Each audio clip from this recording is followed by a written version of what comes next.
العلم هو النور الهادي والمفتاح لكل الخير من يرد الله به خيرا. الحمد لله رب العالمين والصلاة والسلام على سيد الأنبياء والمرسلين سیدنا محمد وآلہ وصحبہ اجمعین۔ طلبہ عزیز، آج کا ہمارا درس تشریح آیات پر مشتمل ہوگا۔ سورہ ہود کی ابتدائی آیتوں سے ہم اپنے درس کا آغاز کر رہے ہیں۔ بسم اللہ الرحمن الرحیم۔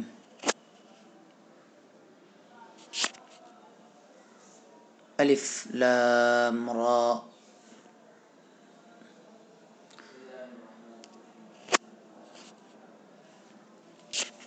سورہ ہود مکی ہے، یہ قرآن کریم کی 11ویں سورت ہے۔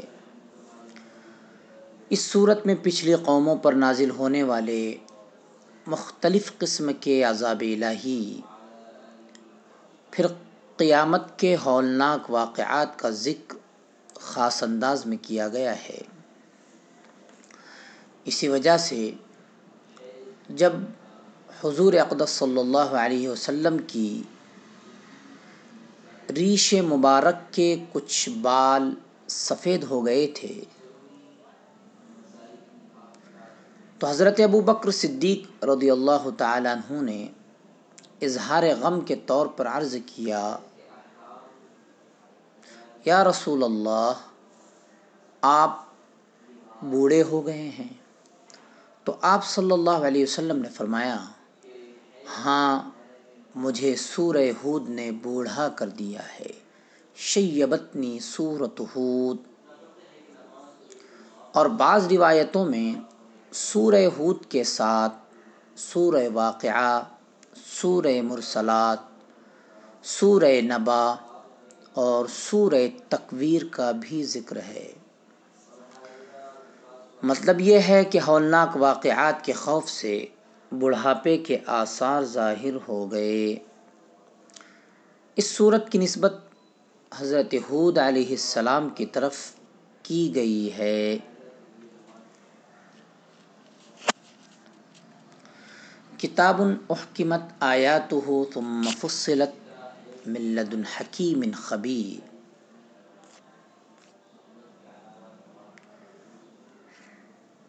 حروف مقطعات کے بارے میں ہم پہلے بتا چکے ہیں۔ الف لام را یہ حروف مقطعات ہیں جس کی مراد سے اللہ ہی واقف ہیں۔ کتاب احکمت آیاتہ، محکم کے معنی ہیں مضبوط۔ جو چیز مضبوط ہوتی ہے وہ نقص و خلل سے محفوظ ہوتی ہے، کیونکہ کسی شے میں کمزوری اور کمی ہی سے نقص پیدا ہوتا ہے۔ پس اس آیت کے معنی یہ ہوئے کہ اس میں تعبیر و بیان اور دلیل و برہان کے اعتبار سے کوئی خلل اور کمی نہیں ہے۔ اسی لحاظ سے قرآن مجید کو محکم کہا گیا ہے، یا اس سورت کی آیتوں کو محکم کہا گیا ہے۔ کسی کتاب کے بارے میں مضبوطی کا ایک اور پہلو یہ ہو سکتا ہے کہ اس کے مضامین ہمیشہ کے لیے قابل عمل ہوں، اس کا کوئی حکم ختم ہونے والا نہ ہو۔ اس لحاظ سے بھی قرآن مجید محکم ہے، کیونکہ پچھلی کتابیں تو منسوخ ہو چکی، لیکن قرآن مجید قیامت تک کے لیے ہے۔ حضرت عبداللہ ابن عباس رضی اللہ تعالیٰ عنہما نے اس کی یہی تشریح کی ہے۔ حقیقت یہ ہے کہ محکم کے لفظ میں دونوں ہی معنوں کی گنجائش ہے، اور اس میں کوئی تضاد نہیں ہے کہ یہ کتاب بیان و وضاحت اور دلائل کے لحاظ سے پختہ کلام بھی ہے، اور اس کتاب کے احکام قیامت تک باقی بھی رہیں گے۔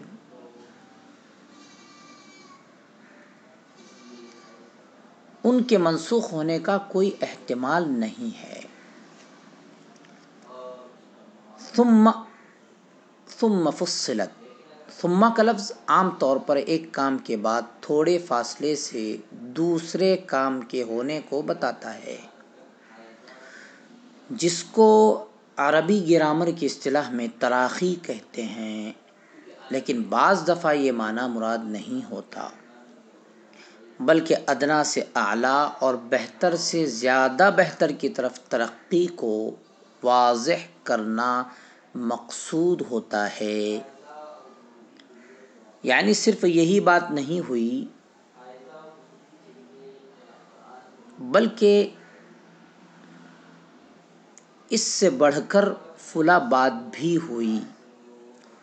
چنانچہ یہاں بھی ثم تراخی کے معنی میں نہیں ہے۔ مطلب یہ ہے کہ اس کتاب کی آیتیں صرف محکم ہی نہیں ہیں، بلکہ اس میں باتیں کھول کھول کر اور وضاحت کے ساتھ بیان بھی کر دی گئی ہے۔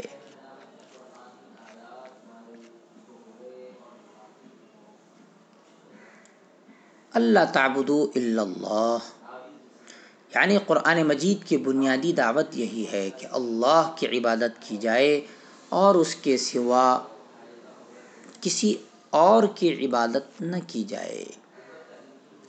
وَأَنِ اسْتَغْفِرُوا رَبَّكُمْ، پچھلے گناہوں پر مغفرت چاہنا کافی نہیں، بلکہ یہ بھی ضروری ہے کہ مغفرت مانگنے کے بعد پوری طرح خدا کی طرف لوٹ آؤ اور اسی کی عبادت و اطاعت کرتے رہو۔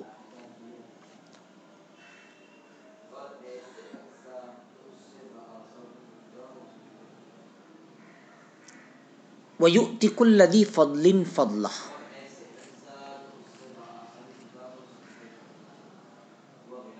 بلکہ ثُمَّ تُوبُوا إِلَيْهِ يُمَتِّعْكُم مَّتَاعًا حَسَنًا إِلَىٰ أَجَلٍ مُّسَمًّى، مقررہ وقت سے مراد موت ہے، جس کا وقت اللہ کے نزدیک متعین ہے۔ یعنی اگر اللہ کی طرف رجوع ہو تو اللہ دنیا کی زندگی میں بھی راحت عطا فرمائیں گے اور آخرت میں بھی۔ ایسا نہیں ہے کہ اس کی دنیاوی زندگی محرومی کی زندگی ہوگی، جیسا کہ اسی صورت میں اللہ تعالیٰ نے فرمایا ہے کہ اگر اطاعت و فرمانبرداری کی زندگی گزارو گے تو اللہ تم کو باران رحمت سے نوازیں گے۔ وَيَا قَوْمِ اسْتَغْفِرُوا رَبَّكُمْ ثُمَّ تُوبُوا إِلَيْهِ يُرْسِلِ السَّمَاءَ عَلَيْكُمْ مِدْرَارًا،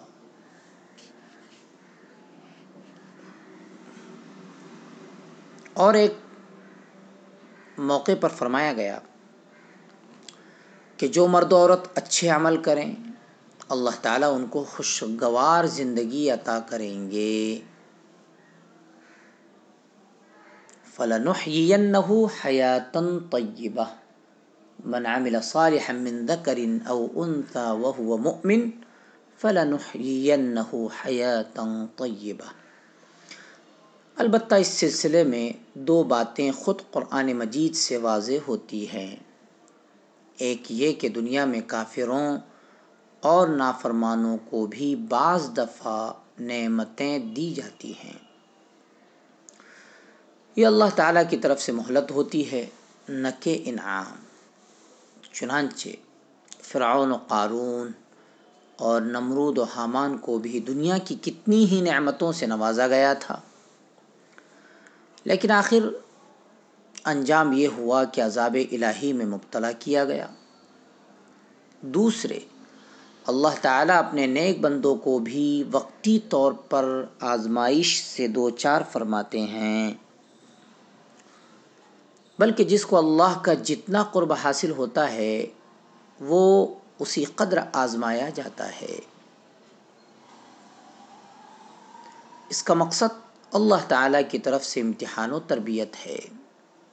اس لیے اس سے دھوکہ نہ کھانا چاہیے۔ وَيُؤْتِ كُلَّ ذِي فَضْلٍ فَضْلَهُ، یعنی ہر نیکی کرنے والے کو اس کی نیکی کا اجر عطا کریں گے۔ اس کا تعلق آخرت سے ہے۔ وَإِن تَوَلَّوْا فَإِنِّي أَخَافُ عَلَيْكُمْ عَذَابَ يَوْمٍ كَبِيرٍ، بڑے دن سے قیامت کا دن مراد ہے، کیونکہ حدیث سے معلوم ہوتا ہے کہ یہ دن اپنے وقت کے لحاظ سے بڑا ہوگا، اور یہ کہ اس دن جو مصیبتیں آئیں گی اس لحاظ سے بھی لوگوں کو یہ دن بڑا محسوس ہوگا۔ الا انہم یثنون صدورہم لیستخفوا منہ، بعض منافقین کی صورتحال یہ تھی کہ جب حضور صلی اللہ علیہ وسلم کے پاس سے گزر ہوتا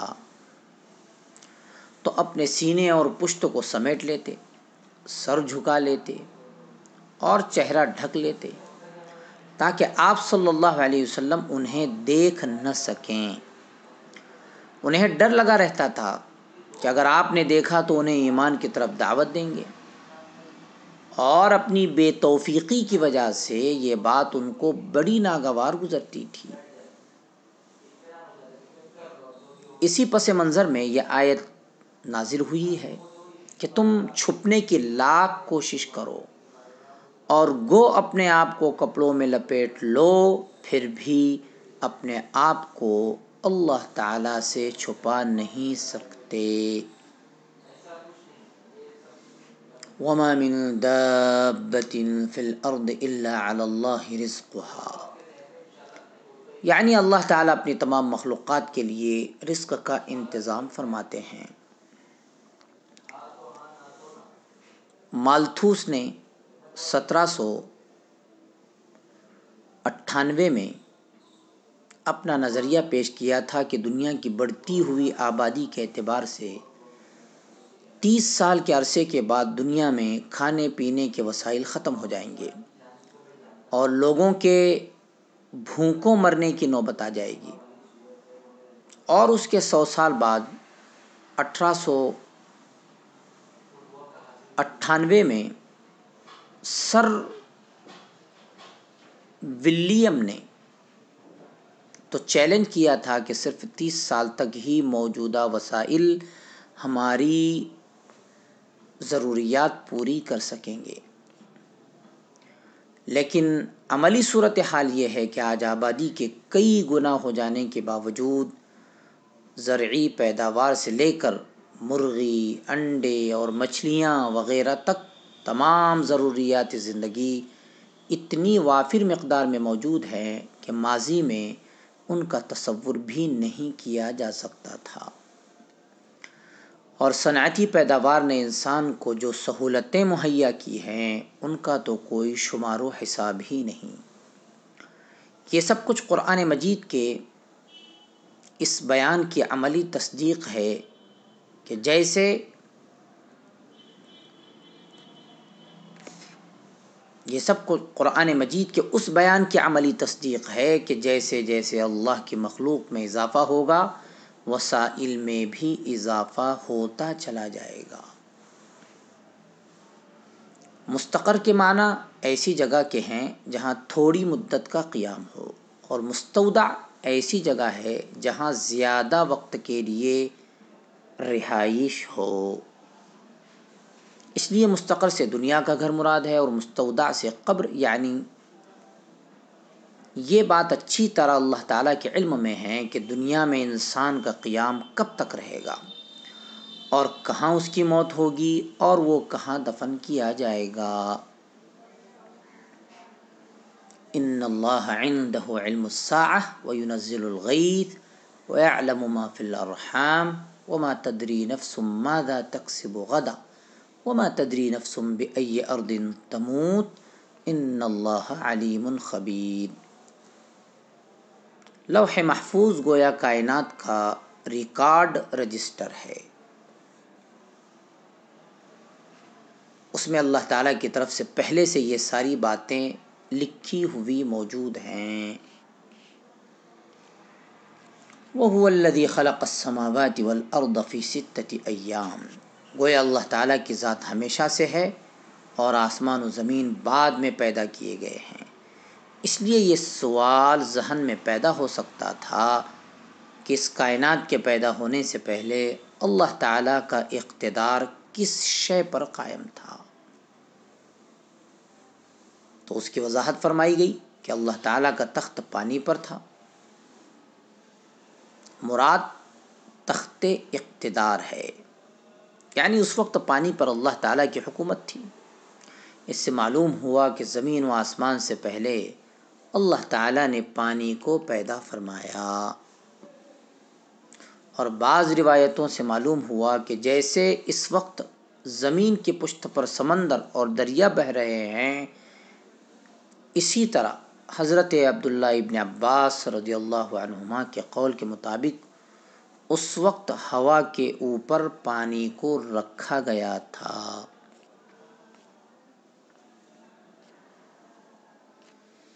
وَلَئِنْ أَخَّرْنَا عَنْهُمُ الْعَذَابَ، یعنی کوئی مستحق عذاب اس سے بچ نہیں سکے گا۔